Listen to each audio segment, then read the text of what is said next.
It's Reality Check with Craig Price.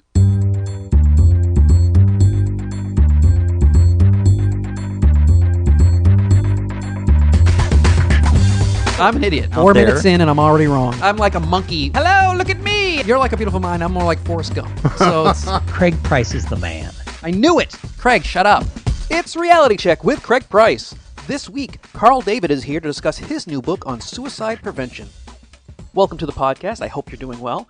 And before I get to today's show, the 2017 charity calendar is now available. As many of you know, I'm somewhat of an amateur photographer, and whenever I travel to my speaking engagements, I try and go to the local zoo to take some pictures. It's very calming and zen for me to walk alone to the zoo, taking pictures, and stewing in my own thoughts. It's very therapeutic for me, and I'm very helpful. So last year we raised over $300, and this year I'd like to get over $500. Head over to realitycheckpodcast.com/calendar to check out the preview, the link to the lulu.com where you can purchase the calendar.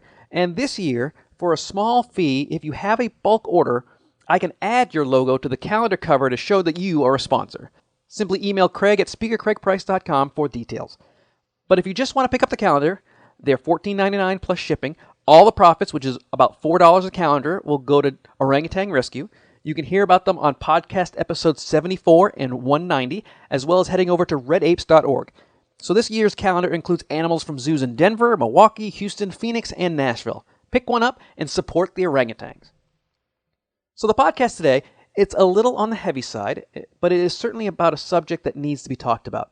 So Carl David has a new book called Bader Field, How My Family Survived Suicide, and it's about the aftermath of his brother's suicide. And as you'll hear, it doesn't just affect the person in pain who commits suicide, it deeply affects everyone around them. 33,000 Americans die each year from suicide, and countless friends and family suffer from the consequences. Carl wrote this book to help others and possibly prevent more tragedy. So let's see what we can learn from Carl's family and suicide prevention with Carl David.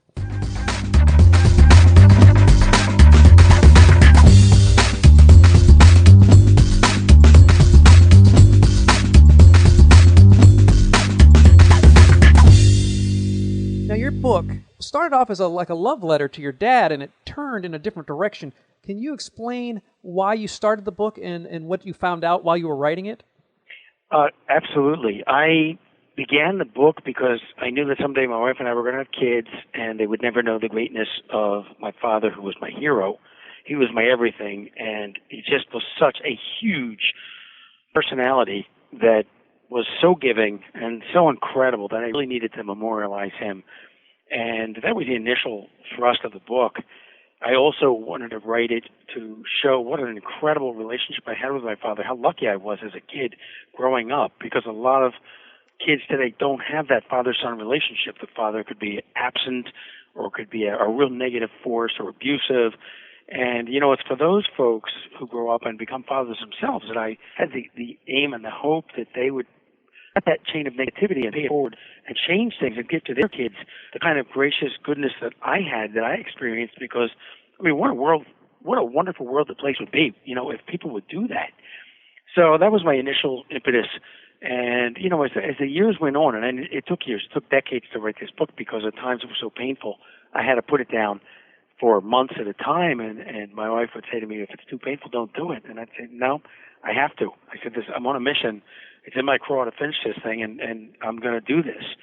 So it took a long time. But the emphasis as the years went on became more of a focus of how my brother's suicide impacted our family and how we kind of all dealt with it in every way that we could. So it became a much grander saga, a nonfiction family saga. Kind of reads like fiction, but it's real. Well, the book is Bader Field, How My Family Survived Suicide, and let's talk about your dad a little bit, because I have a great relationship with my dad. I don't know how yours is compared to mine. My dad and I are close, but we're not real close. But when we're around each other, we push all our buttons in both the right and wrong ways. But we do get along very well and play off each other very well. And I certainly love my dad very much. What was so special about your dad, and why were you so close? Because I know people, especially, and I don't want to talk out of turn here, you're slightly older than I am. You come from a different generation. Your dad must have definitely come in from a generation where fathers weren't as close. Their job was to work and kind of be shut. They didn't really show that much emotion. So what was your dad like? He did, and he was a very, very loving, warm human being. I'm the kind of guy that would walk into a room and the room would light up. Whether you knew him, you didn't know him, you wanted to know him once you saw him, even across the room. He was such a dedicated father, brother, son. I mean, he was just all-encompassing, and he was just the epitome of warmth, love, and affection. And he never held that back. Whether we did something good, bad, or indifferent, he was always there for us. And that's the other thing. He was just there no matter what. Both my parents were. I was very fortunate. It didn't matter what happened to us in life, they'd be there for us. And it was really that influence that I carried with me. He gave us the tools to survive. He died when he was 58 because he only lived 8 years after my brother took his life. I have another brother, an eldest brother. Bruce was the middle of the three of us. And it impacted my father so severely that he internalized it, and I think he felt responsible not having seen this, event coming. But there was no way to foretell it because there were no signs or anything. And, my father, it took a while for the smile to come back on his face, but the essence of who he was always there. It was just after that kind of tainted and tinged with this internal pain that just really never went away. But he could do anything. He was not just an art dealer, aside from being a phenomenal father, but he shared all these other peripheral experiences with us. As an art dealer, I learned a lot when I was growing up, but we also used to build go-karts in the garage. Oh, he built them for the most part. I mean, I helped. And he was a pilot, so we used to fly. From the time I was 6 years old, he would take me up. And, God, how many kids do that, to have that opportunity? We used to go racing boats and fishing and playing chess and shooting pool and playing the piano together and speaking foreign languages. It was so intensely rich that it was amazing. And, people say, well, he died at 58. And I said, yeah, there was a horrible loss. And I had to relive the passions of death all over again. But I would not trade that short time, that brief fireball life that I had with him for another 10 or 20 or 30 years with somebody else. And then when you were about 16, I guess, your brother committed suicide. Do you know why? Was there something that... Because I know that I've been very, very fortunate. I know of people who have committed suicide. I don't have anybody directly, but I mean, even when like Robin Williams, when he took his life a couple years ago, he was such a hero to me that it was one of the few times when you hear of a celebrity dying that I actually started to well up. I actually could feel that emotion. So I can't even comprehend what it would be like to know someone who's a part of your family who does that. So was there any indication? Was there any idea or a reason why that happened?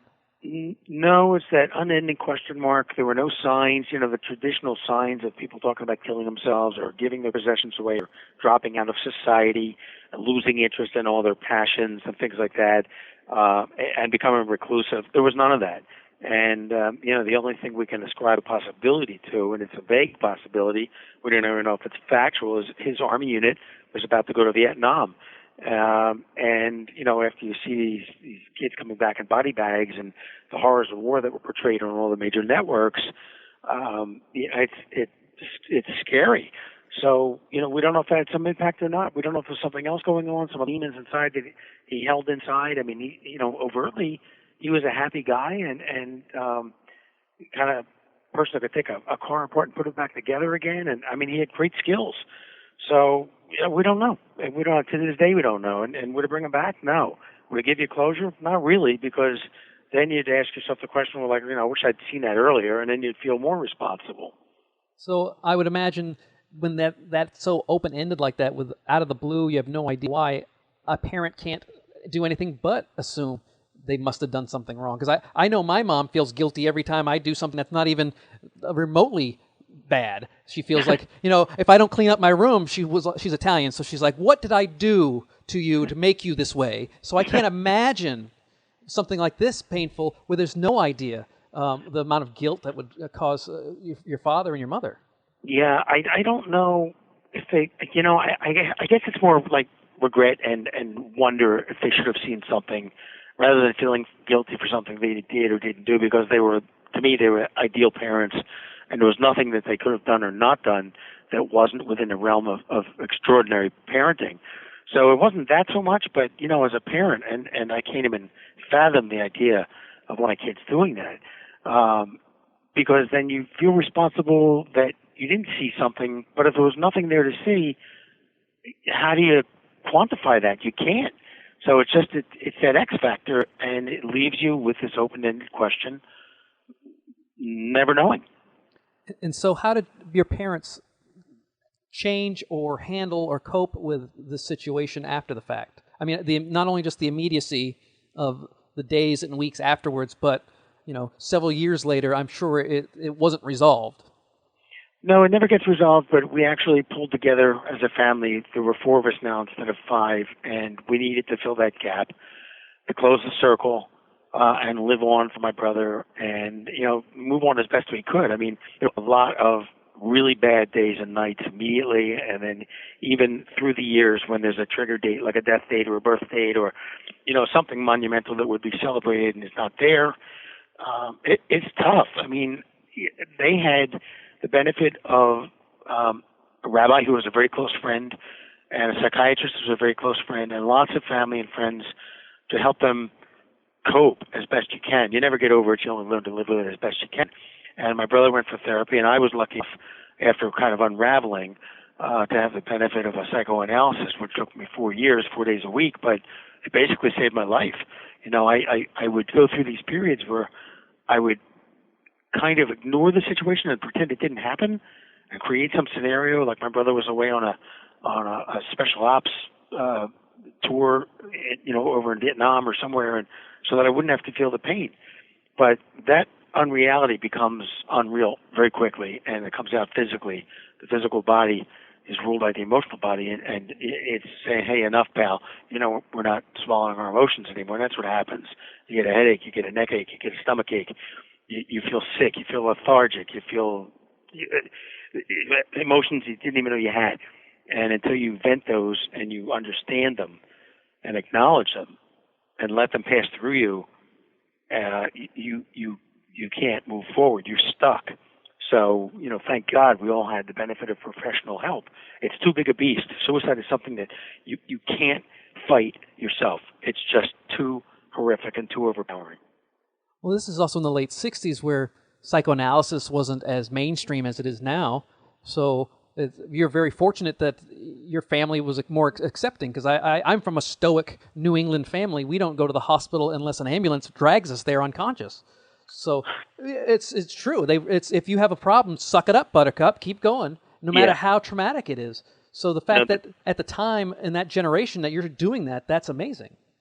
Well, I was very fortunate, and at that time, suicide was an act that was looked upon not just as repugnant, but you looked the other way. It was just such an ugly event that, when I went back to school, I was in my senior year of high school after being home for, I guess, a couple of weeks.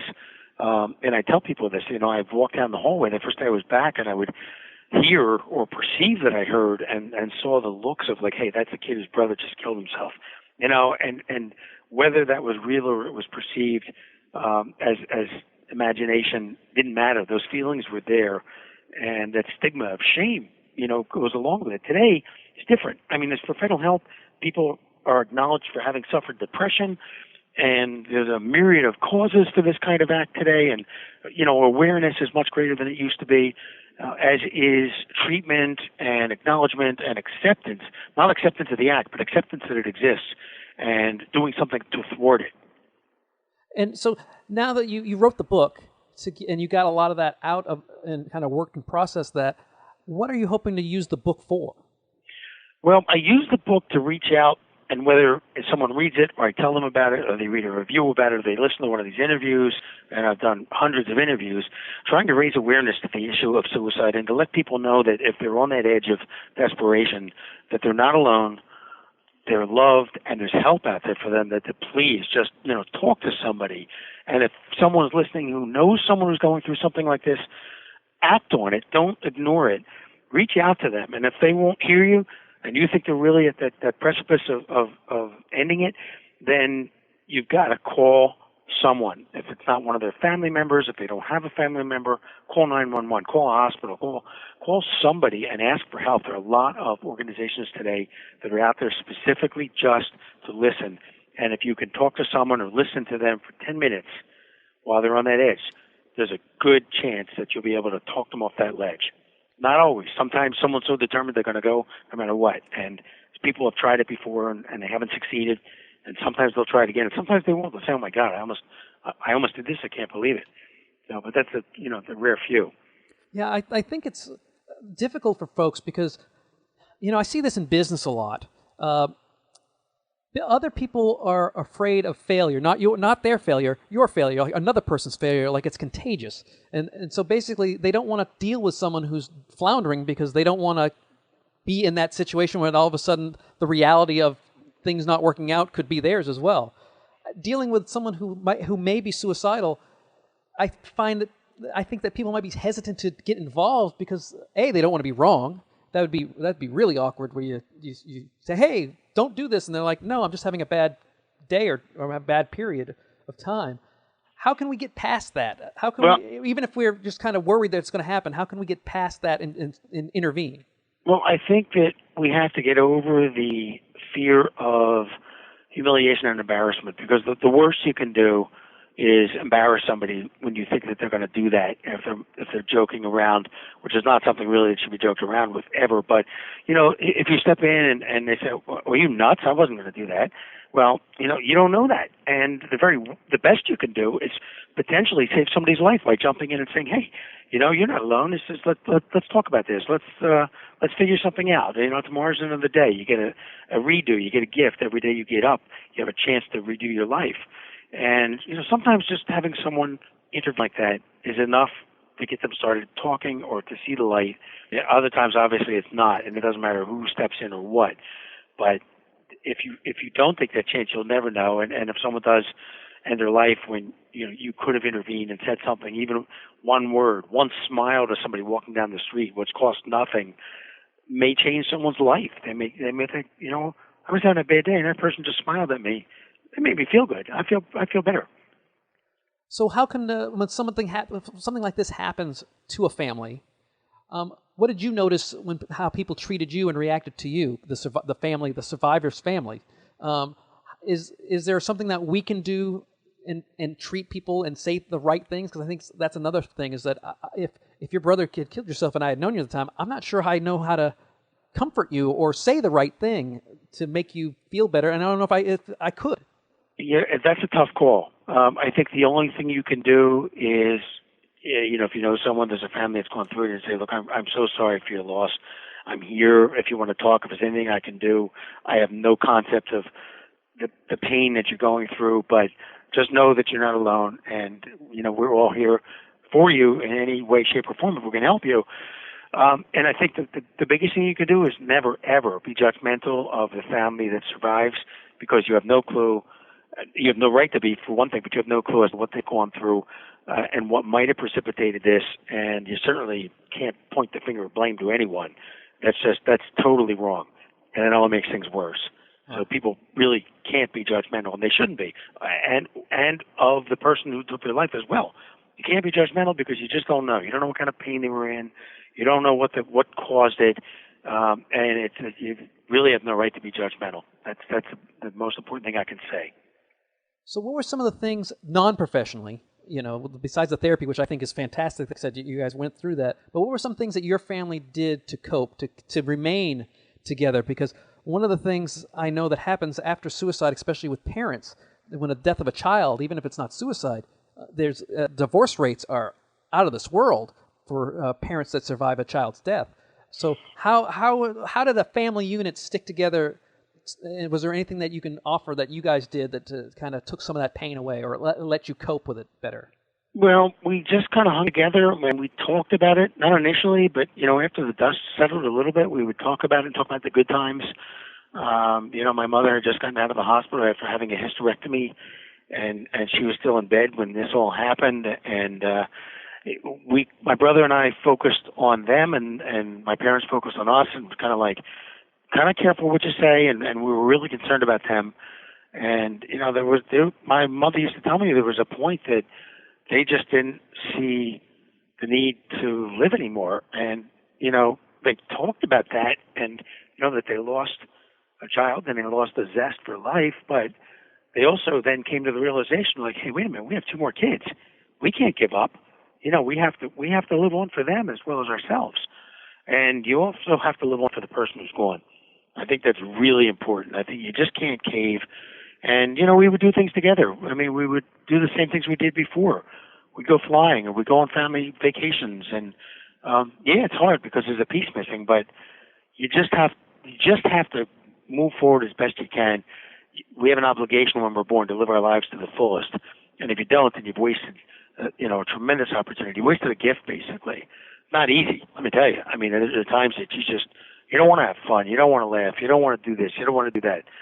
And that's fine. You go through those periods when you feel those emotions and you feel like you're stuck or you don't want to do anything. You just isolate yourself, and then you work your way through it, and then you come back, and the next day or the next week, it's different. You start getting back to life again. But I think it's important to talk about events like that with your family when something happens, but not dwell on it so that there's no light that comes through.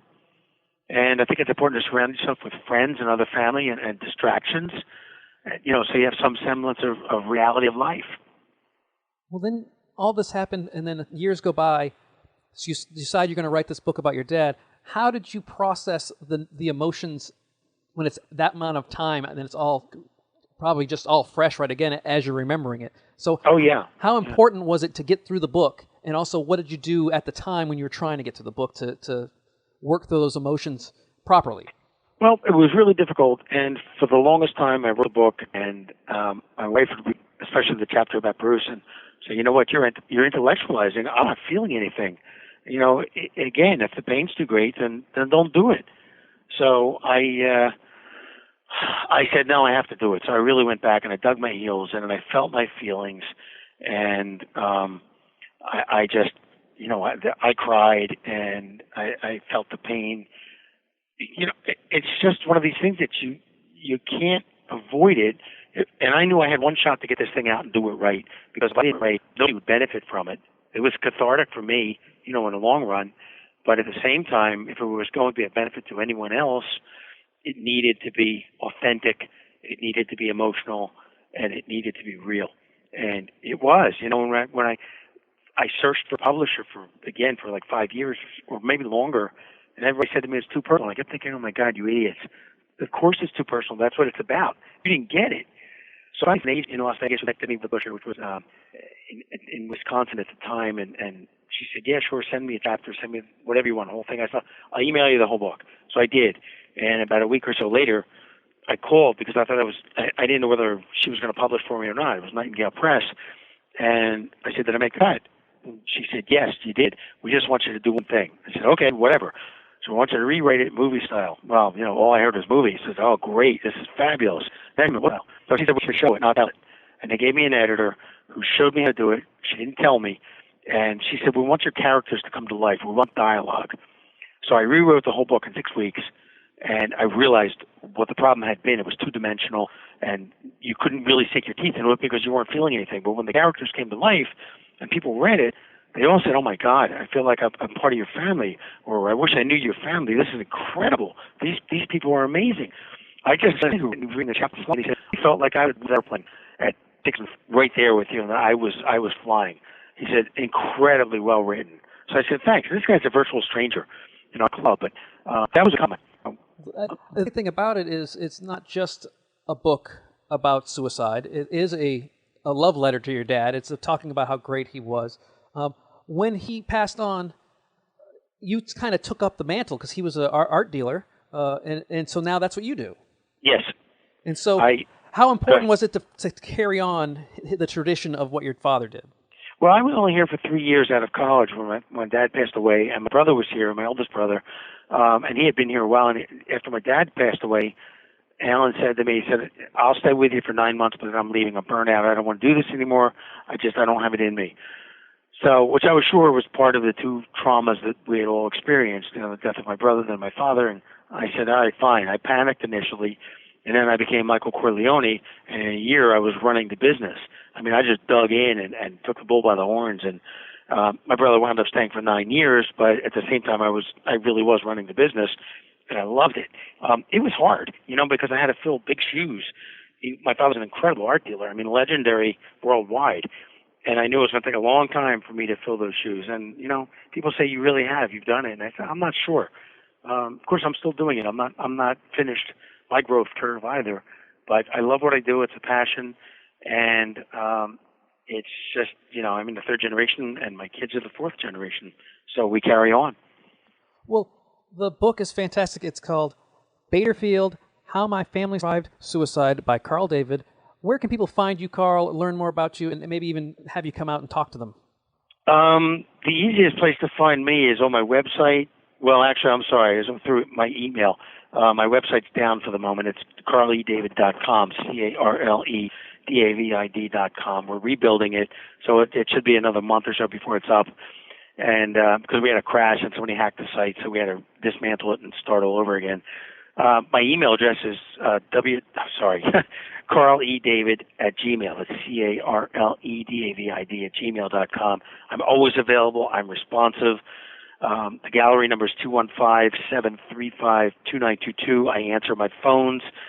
My phones ring to myself. I'm not here, so I am always available if anybody has any questions, any issues, any experience that they want to share, or they need some help. And feel free. I am around. The book can be gotten through Amazon, which is probably the easiest place to get it.